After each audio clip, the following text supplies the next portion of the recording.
Hello, welcome back to Gordon's channel. We've come to lesson 14 of our to-do list app series. And in this lesson, we are going to add more visualization to our to-do list app by using a FullCalendar library.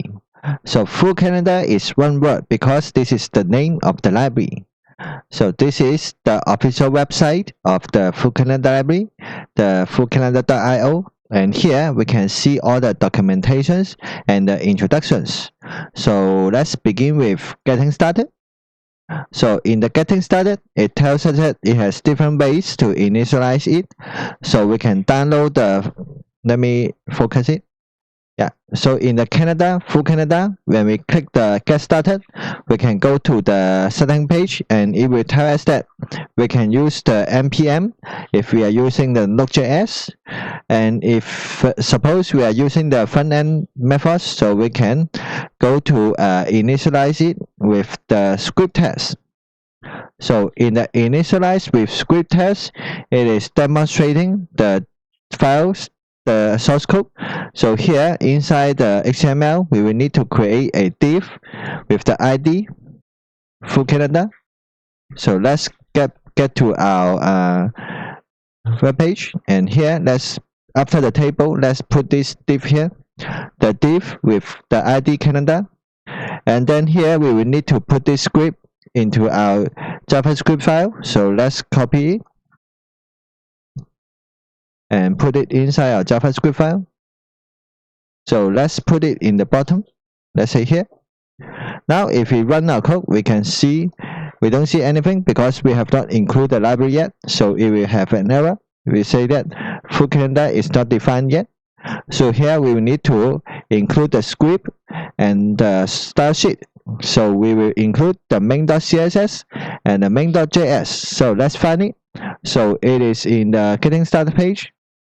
So here we have you can download the file to put it in the same directory and use the relative path, and then upload together with the library with your other HTML source code to the hosting, or you can use a CDN. So let's use the CDN, for example.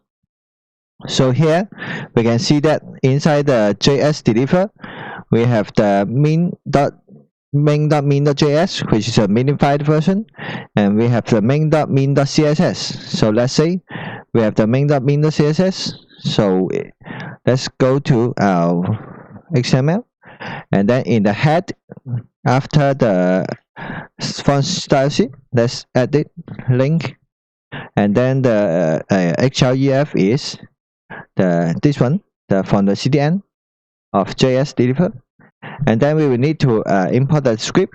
So for the script, we have the source code, which is let's go back to here, and the minified version 5.1.0 minified version. So we copy the URL and put it in our script tag in the source attribute. So now we have import the minified style sheet and the minified library source code. So this one should this FullCalendar should be defined now. So let's go to our page and preview. So now we can see that we have the calendar here. So we have this calendar here, and if we go back to our document, if we go back to our demonstration, we can see that actually they can have a lot of different events here. We can even have some interaction with it. So this is how to use the FullCalendar. So let's go to the documents. In the get started page, in the initialize with script tag, and then the getting started. In the getting started, we can see that let's go to the initialize with script tag. They said that it has a runnable example, so it will demonstrate how to add the event to this calendar. So let's click into it. So this is the example. So let's click the inspect first, and here we can see that this whole thing is inside a div, and this div has a div and this is the div. So the div with ID calendar, and all the other chart will be added by the JavaScript. So all we need is a div with ID calendar, and for the source code, it is here inside the head in the script. We can see they have the document.addEvent, and then they will get the element with the ID, and they will use the FullCalendar object to create the calendar, and at last they will calendar the render. So here, how to add the event is this array, and we can pass also other options. For example, in the left we have previous, next, and today. Previous, next, and then today. It will jump back to today, and then we can have the title, and then in the right we have three options: the month, the week, and the day. So month, week. If it is week, it is this week, and then different time, and it is day, it is today, and then different times. So this is the right button here, and for the events, it is added in this way. So in the array, each element is an object with the title property and the start property. The title is the description shown here, and for the start, it is a date. So for example, if we have 2027 one, it will be a event at the 1st of July. And we can have start and end for a long event, and then we can also specify the time. For example, we can specify this lunch meeting at 10:30, 12, and 2:30 p.m. And then we have birthday party in the 7 a.m. Birthday party at the 7 a.m. Wow! All right. So we will start with the simple one. Let's say this one. So let's go to our XML, our file, and let's try to render it. So here, what we need to do is, for example, instead of calling it after the DOM, let's call it draw. And here, we will need to pass the element here. So let's go to the source code. Let's go to right-click, fill source code, and then go to the script part. So this is the function. So let's copy this function. Let's copy the whole part first, just to be safe. Copy it, and then paste into our JavaScript file. And here, we will want to have a function. Let's remove it. We will want to have a function called draw, and inside the draw, it will do this thing. So let's copy this one, copy, and then paste it here, and then remove the unnecessary part. So this is what we will do, basically the same as the demonstration. And for this array, we will replace it with something we pass into this function. So let's call the parameter data. So this one will be replaced with data. All right, and now we will want to pass this data. So for example, in the render rows, let's say in the render rows, for example, we will say draw and then pass the data, which is the to-do list. But the to-do list is not the same. So let's map it. And the map method is used in this way. So we will have the element, which is objects, and then we will return something, which is the result element, and which is some objects with the title property and the start property. For the title, let's check how our data is. So if we go to inspect, go to the console, and then use the application local storage, we can check it. So for the to-do list item, it is called to-do, and for the date, it is date. So let's go to our JavaScript file. So for the title, it is our to-do, object.todo, and for the start, it is object.date. So let's see now. It is like this. If we save it, now we have the calendar drawn with all the events which is in our local storage. So this is the basic way to use the FullCalendar. And here we don't have the interaction. And here if we add something, for example, if we add something on the July 21st, some events, if we add it, we can see that this one goes to a new rows, but it is not rendered in our calendar because we will need to use the addEvent. So let's go to our document.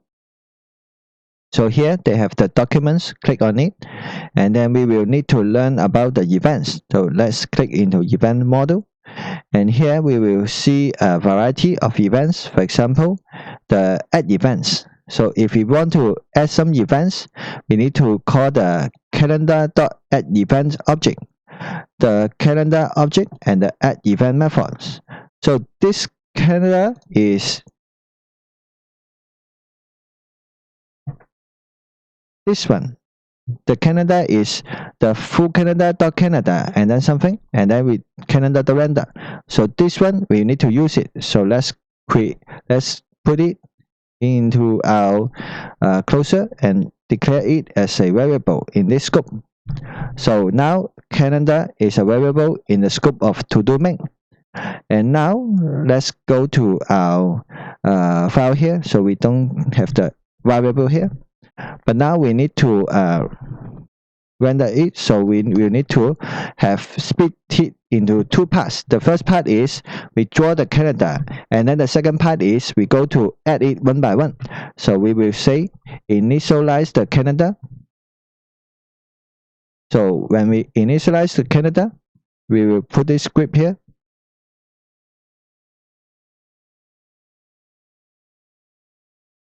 Okay, copy, cut, Control X cut, and then Control V paste, and then Shift or turning F to format it. And so this is the initialized calendar, and of course we don't have data here, so let's cross out it and that it becomes a empty array. So let's call this initialized calendar somewhere. Let's call it at the beginning. So let's call it after the addEvent listeners. So here, now we are drawing a calendar without any events. And now if we go to addEvents, so we will create one more function called addEvent. And here for the addEvent function, what we'll do is calendar.addEvent. So go to our document, copy this one, copy it, and then go to add another getEvent, and here we will need to add an event. So this event should be a parameter event. All right. So this event we will need to, okay, we see a console error here. Let's go to check it. So now it says draw is not defined. So we have delete a function called draw, and we will need to delete it from our render rows. So render rows is, let's go up a little bit and find where we are calling. It is in the line 143. So line 143, when we call the draw in the render rows, we don't call it now because we are going to do it in the other way. So remove it, and here what we need to do is use the addEvent. So this addEvent is a function inside our to-do main, and this addEvent is the method of our calendar. So there are two different functions. So for the addEvent, let's go to add it in the render row. So in the render row, when we create each row inside the table, we will also add one event in our calendar. So after this one, after adding all the elements and after crossing out it depending on the complete status, so let's call it addEvent. And for that addEvent, we will pass an argument of an object with the title and the start. So for the title, it should be our to do. But here we don't call it to do, because in the destruction here we have renamed to do into input value. So we should put input value here. And for the start, it is due date, so we can use date. So here the title is the to do renamed into input value, and the start is date. So let's save it and let's see. Now we have to do 1, to do 2, to do 3, to do 4, and some event. So great. So this is how to use the addEvent. And by using addEvent, we also have one advantage. So for example, if we add some more event, for example, I have a 6th event, and I want to let's say it is the 23rd. Okay, if now I'm going to add it, when I click the add, let me shrink it a little bit. Oh, shrink too much. Okay, if I click the add, it is added to our calendar. And this calendar is actually responsive to our screen size. So for example, if we have a smaller screen, it shrink, and if we have a larger screen, and it will enlarge automatically. So it will be responsive to our screen size. And here, when we have the render row, when we have the add event in the render row, we are adding it to the event calendar with the add button. But let's see what happens if we say filter it. So for example, if we choose it 2, and then we will see actually the unwanted one are still here, and we draw two here. So we don't need 2 to do here, because we don't have a clear up functions. So we will need to have a clear functions. Otherwise, we are keep drawing new items to our calendar. So to use the clear functions, it is here. It is called event.remove. So event.remove is to remove one event from our calendar. But here, this event is, you must call this on an event object that you received elsewhere in the API, such as getEventById. So you will getEventById. So you will need to know about the API, which is this API. And talking about the event object, let's find it a little bit. So in the event model, in the first explanation, event parsing, so it is said that when you are give your calendar event data, it can be array, JSON, or other event method, but then it will be passed into the event object following the FullCalendar format. So that's why it is called event object, and it can accept different attributes. So we are using start and title. And here, to get the event object, we look into the API, which is the getEvents and getEventById. So for example, if we want to clear up the whole calendar and draw again based on the filtered results, so we can use the getEvents, so get all the events. So here we will use the calendars.getEvents. So let's go to our JavaScript file, and this one is included with the select options menu. So the select options menu is, the callback function is filter entries, which is here, filter entries. When we filter the entries, when we draw it based on the rows, here is the render row. So we want to clear it before we call the render rows. So we don't add it here, but add it before. So here, calendar.getEvents will get all the events, and this will return an array. So we will want to perform the for each method on this array, and then call its remove function. So let's call for each, and for each element it is an event object, and I want to call its remove method. So this is what we will do. Calendar.getEvents.forEach event, and then points to event.remove. So for all the events inside this calendar, it will be removed. So let's try it. So let's say now if we have this calendar. And now if I say category, I filter with category 2, you can see that all the other events are removed because we have called the event.remove method, this one. So this is how to fix the filter method. And then after the event.remove and calendar.getEvents, we will introduce the calendar.getEventById. And what problem do these want to solve? It is here. For example, if now we have 6 items, and say if I want to delete this one, if I delete the 6th event, it is still here in our calendar.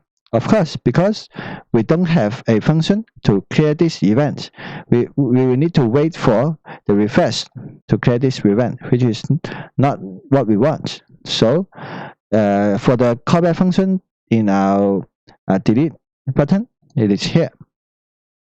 So when we create each delete button in the render row, so this is the delete cell, and this span element is a delete button, and the event listener is the delete item, which is defined inside this render row. So for the delete items, we will remove the row, and then we will update the select options, and then we will splice it from the to-do list array and save. And now we can do one more thing, which is to call the remove event.remove. So remove it from the calendar. So this is what we want to do. And again, we will need to use the calendar.remove method. But we want to remove only one specific event. So we will need to use the getEventById. Get calendar.getEventById, and then passing the ID as argument. And what is the ID? Of course, when we create the event, we will need to add the ID to the event. So here, first of all, we will need to add the ID. So we will go to our addEvent, which is inside the render row, and here we will need to add the ID. For the ID, actually it is in the span element, so we have the dataset.id equals to ID. So here, if we want to add the ID, it is just this one. So the ID, and remember the separation inside an object is comma. And now this red underline is removed. If we put a colon here, semicolon here, it will have a error. You can see the red line below, so it should be a comma. And now after having this ID in a to-do item, delete item, we can go to get it. So calendar dot, let's copy and paste to be safe. Get element by ID. So calendar dot get element by ID. So the ID is not ID, but this one, this dot dataset dot ID. So this one, the ID is stored in the span element as a dataset. So this dot dataset dot ID. After getting this event out, we can call the remove method on this event. Okay, so this is getting the event from the calendar by a specific ID stored in a span element, and then call its remove method to remove that one. So if we go to our document, and let's ensure that we have saved it. If I go to our document, and for example, we want to delete this event on the July 21st, if I click the delete, then it's gone. So this is how to use the FullCalendar. So I hope you like this one. And after this visualization, what we need to do is, because our page start to get complex, so we will need to design a nice user interface. So in the next video, we will try to design a nice user interface, and I look forward to seeing you in the next video. Thank you. Bye bye.